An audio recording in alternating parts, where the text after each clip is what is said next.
Hello, my name is Maximus Nast, and welcome back to yet another episode of Let's Talk About Listening. I'm joined with... Hi, I'm Dell. And today's episode is going to be on Taylor Swift. Woo, the woman herself. The one and only Taylor Swift. All right, so you want to take it away? Yeah, so Perfect. I haven't always been a Swiftie. I obviously love her music so much now, but that's kind of a new thing. I found myself somehow surrounded by everyone that just loved her, and like all of my friends loved her music so much. And probably this time last year, I was like, there's got to be something to this then. Like, there's got to be something real about this. So I decided to go through every single album that she has put out, which, if you know, is quite a few. Yep. And I listened to all of them, and I feel like I really just, I don't know, like understood it. And I was like, I guess I haven't really given her and her music enough time and thought, because she's so mainstream that I feel like people often just kind of put her down to the mainstream songs that are on the radio all the time. Right, the ones that get overplayed, catchy. Yeah, right? exactly. You know, Shake It Off, whatever. Yeah, we were talking about Shake It Off. Yeah. Like, it's just it's catchy and it's fun, but, you know, it starts to get repetitive. And so I kind of found myself in that whole, like, oh my God, her music just is never stopping. You know what I mean? Right. But after listening and hearing, just my favorite thing about her is her like storytelling, I think. Like, yeah, absolutely. That's kind of what I love about her, and her ability to tell so many different stories and just have such a beautiful way with words, and then to be able to put it behind music that you can dance to, you can cry to, you can walk to class to, you can go to the gym to. Like, yeah. I really do feel like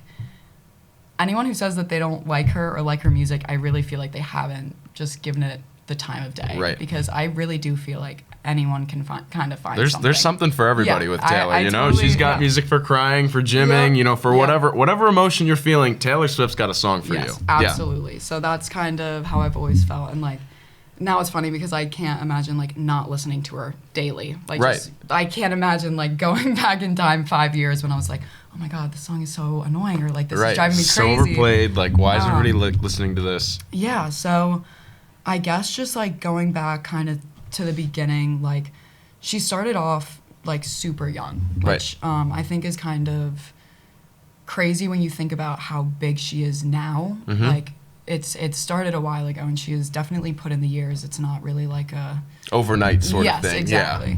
Yeah. So starting with starting with Debut was her first ever album. It's called Taylor Swift, but Swifties just call it Debut because that's her debut album.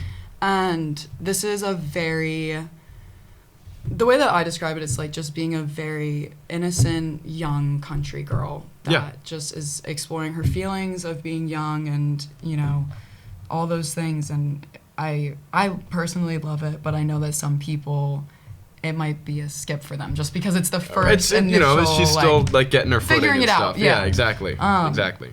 But after kind of being recognized by Scott Borchetta, who we will definitely come back to, she kind of took off, and so following that was Fearless, which is obviously like Love Story, You Belong With Me, all the classics, the classic Taylor Swift, yeah. So the way that I kind of talked about it was like, these songs just became like teenage anthems across the nation. I really feel like 100%. Everyone knows the lyrics to these songs. Like the song 15 as well. So this was the time that she was winning her first Grammys. She actually won Album of the Year at the Grammys for Fearless, which was pretty crazy. Yeah. Given it's her only second album, right? Yeah, and she's super young at this point, but this was a very country album.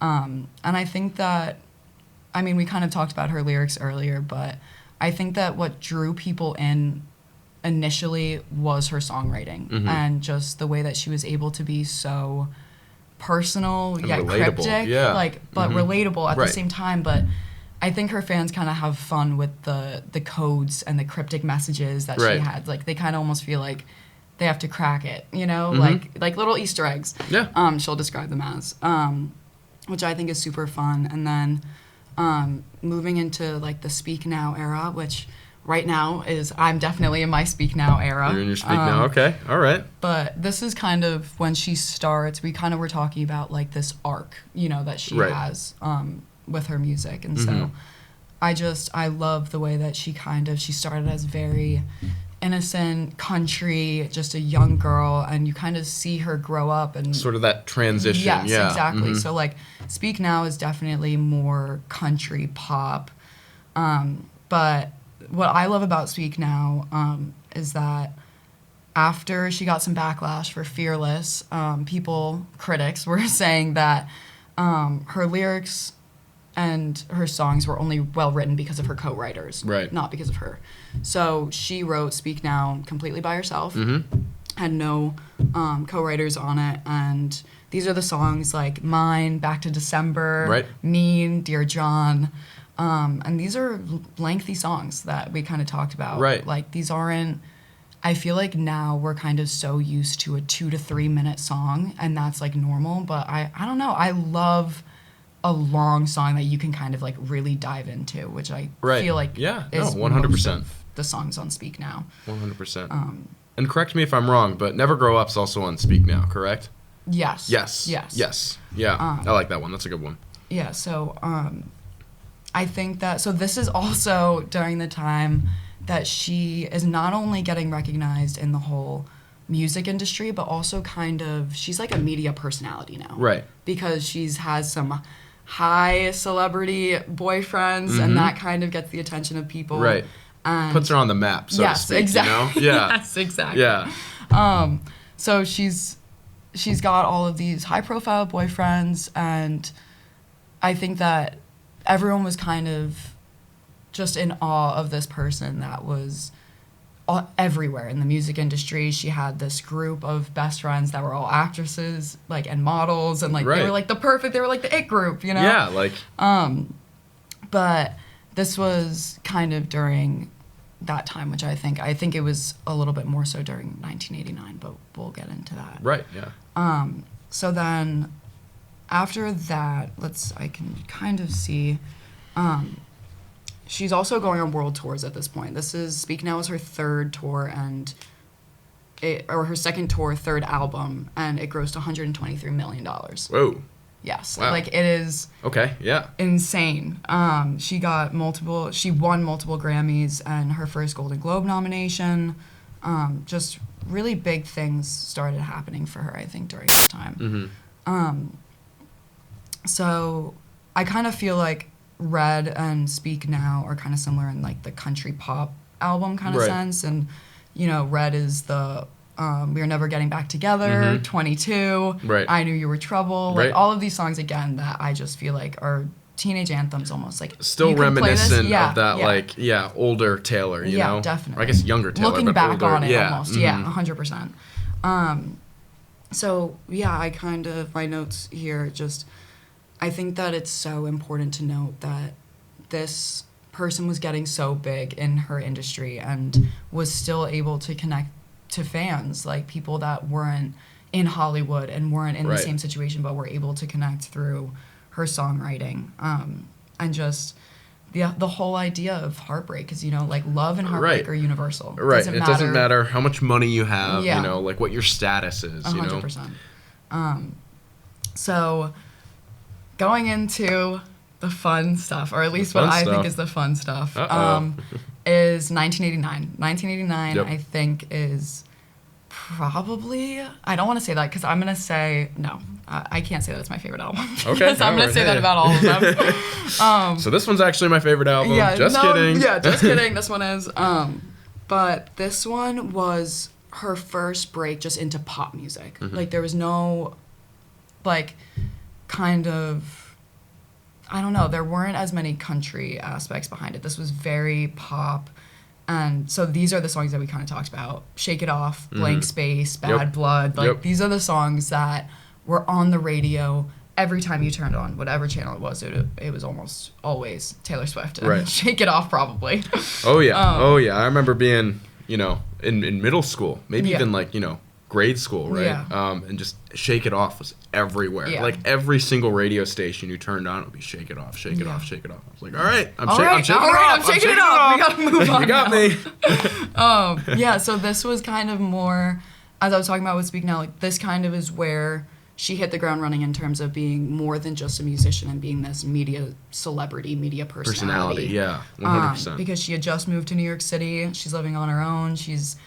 All of these songs are kind of just about the idea of like being a grown up, being on your own, the experiences that come along with that. Mm-hmm. And so I think that was a fun time. This was also, she did a world tour that grossed $250 million. Okay, so she's moving up in the world. I was going to say, she's just moving up. Moving on up. And we'll see that throughout this. But she won multiple Grammys for this. She won Album of the Year again. So this was her second Album of the Year Grammy. Wow. Okay. But yeah, so this is also during the time that I think it's important to note that some of the drama started happening with her. And she had kind of, exactly as we were saying, she was growing up a little bit in the world. She was also in the media for some negative things, which I think is important to note. So there was, I think the biggest thing that everyone kind of is going to know is the Kanye West drama. Yep. Mm-hmm. So, yeah. I'm guessing people know a good gist of it, but... Yeah. Do you want to just elaborate a little bit more on that? Yeah, maybe absolutely. For some people that don't know. Yeah, so Kanye West, obviously a musician as well. Right. Very famous musician for particular reasons. Sorry, continue. At the 2009 MTV VMAs, Taylor had won an award, and she was up on stage about to give her speech, trying to give a speech, and this man, Kanye West, went up and took the mic, and I think we all remember the iconic line, I'm gonna let you finish, but Beyonce had one of the best music videos of all time, and kind of almost like took that moment away from her, and I don't really think anyone would necessarily agree with that. Maybe I'm wrong, but... No, he kind of did. He definitely interfered. But regardless, that happened, and there was no, like, angry tweeting. There was no, like, even after the show, she was like, I was just super surprised that happened. She wasn't really trying to stir the pot or anything like that. Right. I mean, she's still kind of in a figure it out sort stage. of still new. Yeah, exactly. New I don't think she was in the headspace to, start making waves in the industry. Right. So, this kind of lingered until 2016 when Kanye debuted his song Famous.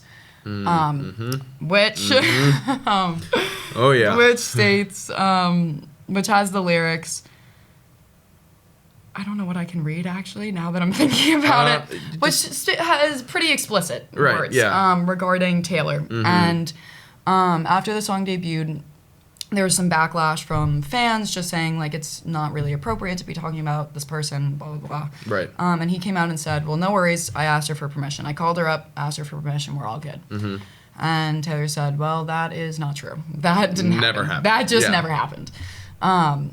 And just to kind of speed things up, he's married to Kim Kardashian at the time, and she releases a video that like is of the phone call conversation, which Taylor's publicist has come out and said he was asking her to if she would put the song on her Twitter, like if she would kind of promote it a little bit, and she was like, thank you, but no, I'm all set. Like I'm not doing that. Yeah, that's not happening. That. Yeah, no, But yeah, so that kind of happened, and then there was some back and forth, and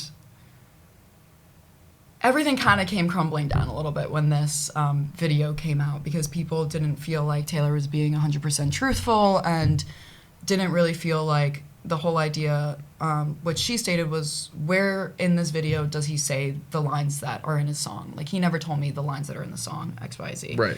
And so she very, very quickly in the media became a snake. And that kind of plays into the whole next album, but she kind of went MIA, and she just kind of dropped off the face of the earth, and she deleted all her social medias and all of that, all of her platforms. moved to another country. Right. And kind of just lived her life out there because she didn't really feel wanted here. This is where I think, honestly, it's so unfortunate that this happened and that she was in like this headspace to be like so upset about it. But obviously, I think that big emotions create great music, and so that's kind of what happened. That's true. And so that's when Reputation, her album, came out in 2017, and it, I mean, I don't want to sound dramatic when I say like it kind of shook things up a little bit, No, like in the media, and no one had really seen it coming. She hadn't done any press for it or anything like that, and this is just a really fun album, I think. Like, there are obviously so many emotions that are explored in it, but it's still, so this is like definitely like an electro pop, heavy electronic EDM, I feel like, kind of album. It's more, I mean, I don't know, just even talking about the album cover itself, right? Yeah. All of her other album covers were in color, right? And Reputation is entirely black and white. Yeah, she's wearing like the chains, she has the black It's a little lipstick. bit more like, I don't want to use the term edgy because, you know, it's a very heated term, but it's a little bit more like, you know, it's a little bit more like I think she definitely heated. like took the gloves off and was like, you know what, I'm not this little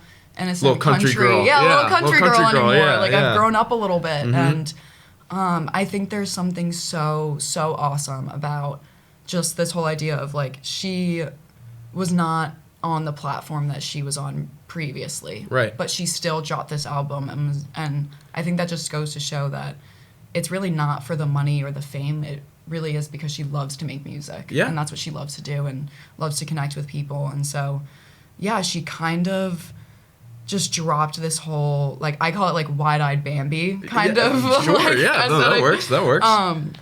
But so these are songs like Look What You Made Me Do was the big one. Like that was the first one that dropped. And it's funny, my direct roommate Kylie, she's also a big Swiftie, and she was kind of talking to me about her experience because she was living through it. I wasn't a Swiftie at the time, but she was a Swiftie, and she was like, oh my gosh, no, we were all freaking out. We were like, we're never going to get Taylor back. What happened to Taylor? Like, what is this? Who is this? Yeah. Like, it was almost like, what a perfect plan to get your name back. Like, what a perfect plan to it's almost like a rebranding. Yeah, 100%. And it was a fun one, and it was different, and it was just awesome. So there are obviously some, like, fast-paced EDM songs, like, as I said, Ready for It, Endgame is a big one. Right.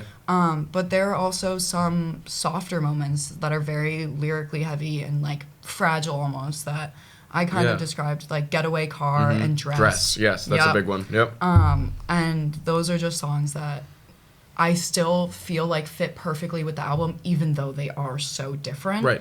But I think it's kind of, especially Getaway Car is, I think, has such a great storytelling element to it. Like, I think it's just so fun to listen to and to just sing. Like, I think she has so many songs that... It's very much a story song, you know? It's like you get taken on a little adventure for the, 4 minutes that it plays? Yeah. Yeah. I love it. So, so this was, so during this time, she also became the most awarded female in AMA's history. Okay. So she did the Reputation Stadium Tour, which grossed almost $350 million. Again, moving up in the world. We're moving up. And the Reputation concert film came out on Netflix, which is super awesome. Right. And we'll kind of see that later on, too. Right. But, again, what's so fun about her is, like, you really don't know what's coming next. Yeah. And so I think the most drastic changes were definitely between Reputation and Lover. Because, as you said, like, even just the whole aesthetic behind it, and, like, the snakes and the leather and the chains and the black and white, and Lover comes out in 2019, and it is sunshine and rainbows and butterflies. The exact opposite. It's like we do another rebranding. Yes, it's like, what are we doing here? Exactly. Yeah. But yeah, I think that just goes to show, like, all of my roommate, the way that she describes it is kind of like, oh my God, like, we're never getting Taylor back. We're never getting 2 years later, back. she's back. Don't worry, she's back. She's back.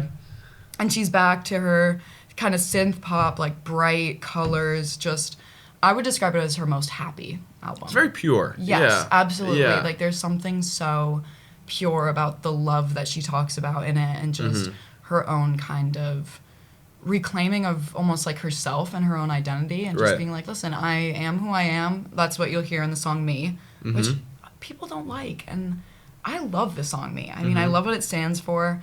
Again, I think it was just one of those overplayed ones. Right. You know what I mean? But yeah, so this was just a super, super fun album. Right. Like, this is songs like Cruel Summer, which, Cruel Summer, banger. love her. I love The Who doesn't like Man- Cruel Summer? I know. I don't know anyone that doesn't like it. It's I don't just either. such a It's great good one. song. It's a good one. You Need to Calm Down, The Archer. The Archer is a really, really big one for me, I'd say. The Archer is definitely in my top 5 songs because Right. it really explores just this whole aspect of her own, not like, I don't want to say self-loathing, but just like, who could love me for me? Right. You know, and I Yeah. think that there's something so powerful about that, and so powerful about being so open and honest when you are standing on this huge platform, and, you know, everyone's kind of looking at you like, well, we all love you, like these millions Right, of people it's love like- you, but she still feels this anxiety, and I think that kind of also can kind of like coincide with people's own feelings of like, I am loved and I know that I'm loved, but sometimes I don't Sometimes feel I that don't way. feel that. You know, I don't feel that way on the Yeah. inside. Right. Yeah. So this was, yeah, so just going off of this is when she really started fighting for her master recordings, which Right. was a big, big thing. Yeah. So Do you want just, to talk about that a little I bit was more? gonna say, yeah. So just quickly, I talked about Scott Borchetta a little bit earlier. She kind of was like recognized by him and kind of grew, like her music kind of grew up with him. And he decided to sell her master recordings of all of her previous albums to a man named Scooter Braun, who I'm sure people have heard about. He's like a really big manager, not anymore for some of these people, but like he was Ariana Grande's manager, Right. and then Justin Bieber. A big time, like a big head in the yeah. music industry. Yeah. Yeah, definitely. And Taylor did not have a great relationship with Scooter at all. Yeah. And so this was what she kind of describes as like a really big betrayal between someone that she really trusted and kind of grew up with, and then Right. 'Cause kind it's her of- own music. Yeah, right? it's And her- She exactly, doesn't have, which- you know, yeah. Yeah, which I think is super interesting to note because I never really understood how the whole music industry works and how streaming works and how celebrities or musicians make music off of it, because we're listening to it for free. Right. You know what I mean? Like I never really understood it. Right. But Taylor has always been very big about making sure that artists are getting what they deserve. for Getting their music. compensated Yeah, for their work. absolutely. Yeah.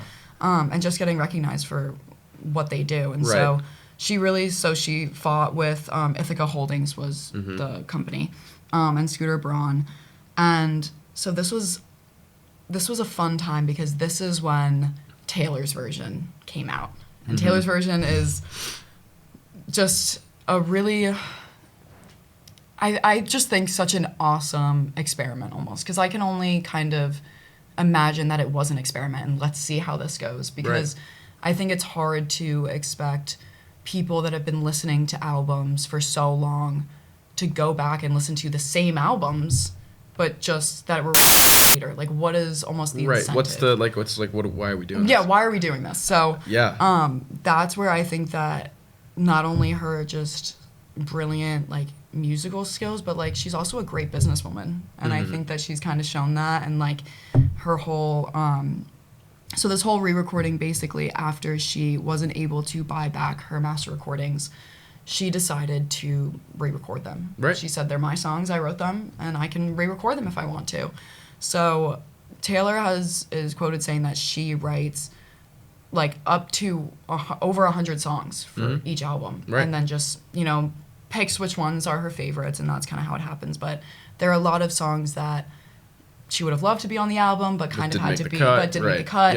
yeah. So as an incentive for her fans to go back and listen to these re-recordings that she was announcing, they would have vault tracks, which were just songs that she wrote at the time, But were never released, But were yeah. never released, and so I think it's super fun, and I've loved some of the vault tracks, and I think that, I mean, honestly, sometimes I go back and I'm like, why was this song on the album, but this one wasn't? You know what I mean? Yeah. Like, it's like but- the Easter eggs as you were talking Yeah, about before. exactly, Like she totally, just sort of Easter plants eggs. these little Yeah. like Easter egg, you know? Yeah. There's not a better word for it, but and yeah. it's just so fun, and she's having a great time with it, and it's honestly just been really, really fun for all of these people. And like so now she's on the Eras tour, where she, I mean, it is unreal when you think about, she is playing multiple nights at these like not even like stadiums that are just like huge, like they're massive. She's playing for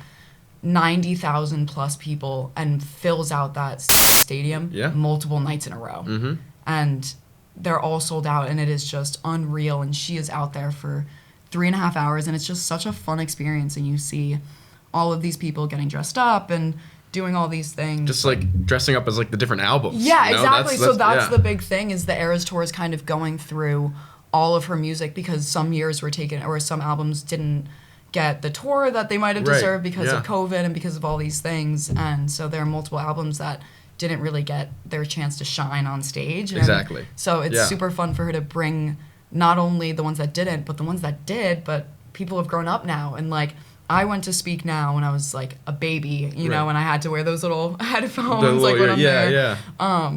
But now it's still so fun, because I could have gone when I was super young, but now I'm able to go again and experience sort of re-experience that. And I think there's something so awesome about that. So she is out there, I mean, for 3.5 hours singing and dancing, and she is kind of known for, she doesn't like to cancel shows at all. Yeah. And so she is out there in the pouring rain if she has to be. I mean, my friend went to a rain show. She went to Foxborough. Okay, yeah. And it was, I mean, just pouring. And she was like, you know what, we're going to have a good time with this. And it's just, you have to give a lot of respect to a person like that. She's committed to, you know. Definitely. Her music.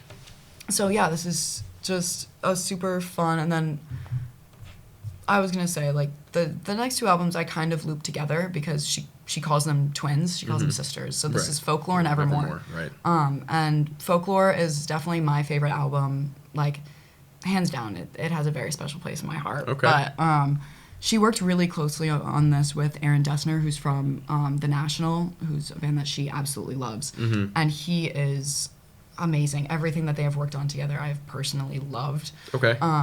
And so these are songs like Cardigan, Betty, August, Exile, The Last Great American Dynasty, like all of these really fun but creative, tells a story, which is like, she really, this was COVID time.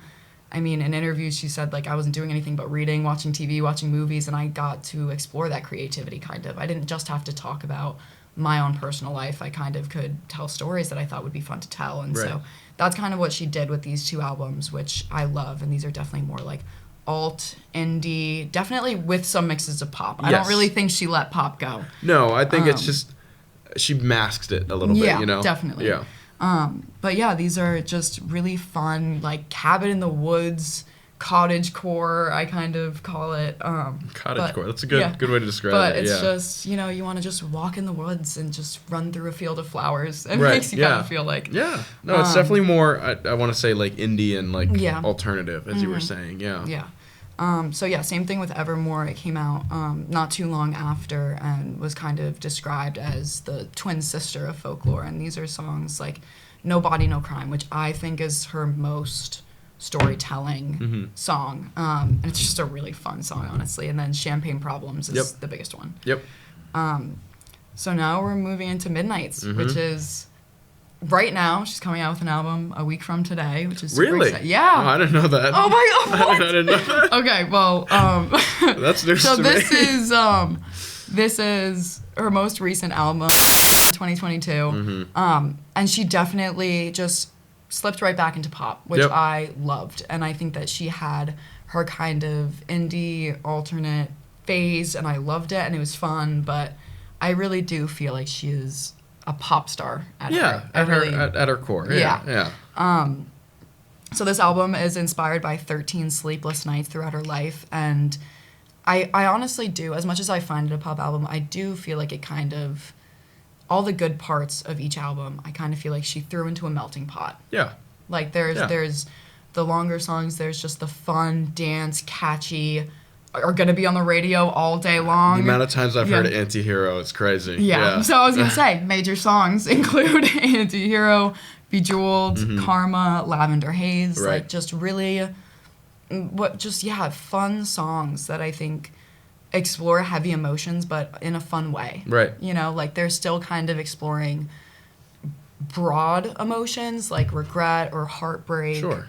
But they're also, like, deeply personal and let you kind of into her grand life that we're not really a part of, but she wants us to be as close to it as possible. It's sort of that, like, parasocial relationship thing. It's like, oh my God, like, I know so much about Taylor Swift, but she doesn't know anything about me. Yeah, 100%. You know? I talk about that all the time. I'm like, I know so much about this woman. Like, it's crazy. It's not someone I actually know. I feel like I know her. Yeah.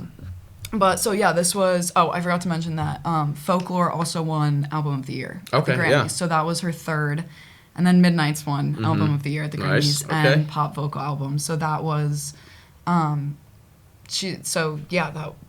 awesome. So that's her fourth Album of the Year, and then we have the Eras Tour, which I talked to you about, and it has grossed over $1 billion with a B.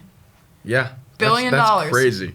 I remember, like, looking at tickets. Like, you know, just like I'd see things online of like, oh, like what tickets sold for like $25,000 something like that. It's like you can buy a car. You can buy two cars. Like, exactly. The amount of money, it's like ridiculous. It is crazy, but I think what's even crazier is people will pay that. I know. Like, people will pay that, and I was not lucky enough to be able to be in attendance. I was not able to snag tickets, but my friends that did go have really just like they are never gonna forget that moment. And I mean, seeing this person that they love so much be as dedicated to what she's doing as to go out there for 3.5 hours while it is pouring rain and never complain and just have a good time and want to have a good time. Like, there's something really, really special about She's got quite the fan base. That's one thing I will say. Like, she's got diehard fans, you know? Yeah, they're, Swifties are, Swifties, we're hardcore, we're crazy a little bit. Yeah, but, no, yeah. I think it's just so, so fun.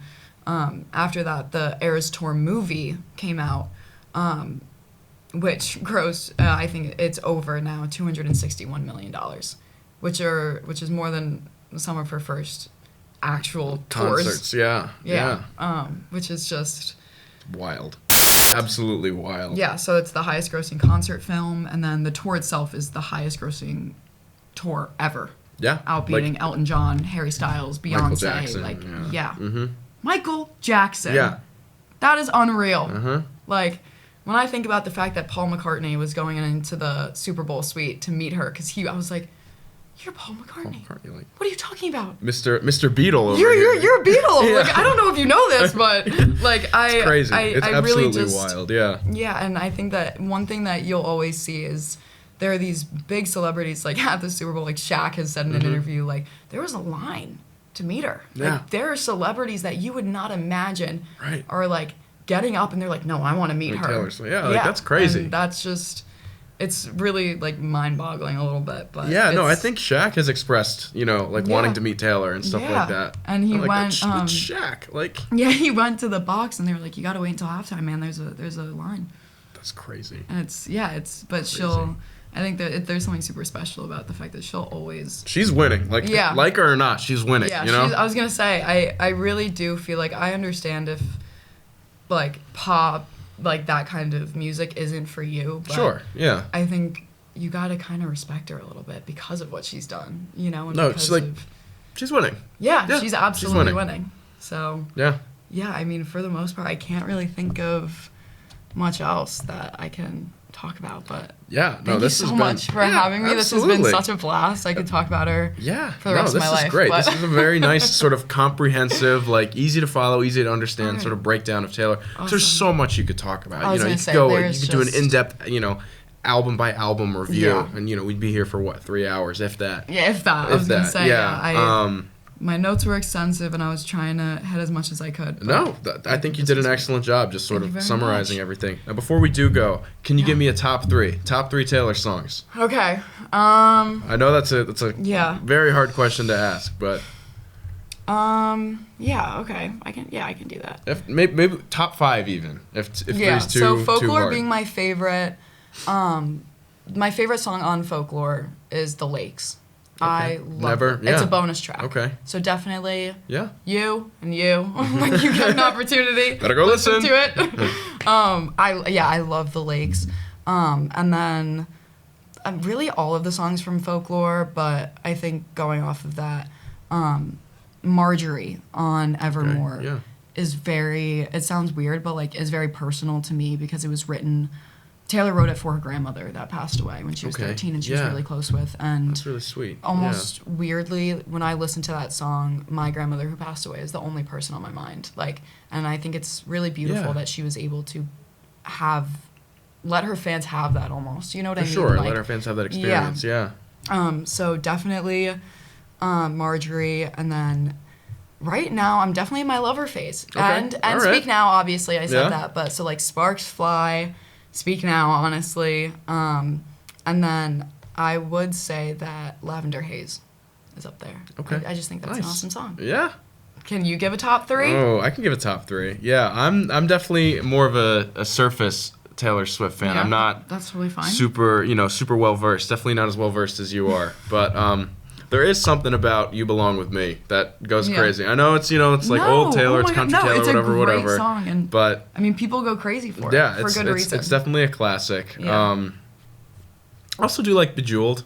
I know it was overplayed a little bit, but that's a good one. Yeah. And Starlight from Red. Okay. Yeah. Okay. Taylor's version. Yeah. That's one I think is slept on a little bit. I was not expecting that. Yeah, okay. I like Starlight. Awesome. It's a good one. Yeah. Yeah, these are, I was going to say, you could ask me again a week from today. Right. I'd give you a completely different answer, except for the Lakes. The Lakes is definitely. Lakes is staying. Yeah. The Lakes is staying where it is, but. No, I gave you 2 basic answers, and then I had to get a little bit more like. I promise I know what I'm talking about. Yeah. Well, this was this was awesome. This was great. Thanks so much for coming on. All right, awesome. All right, I'm Max and Dell.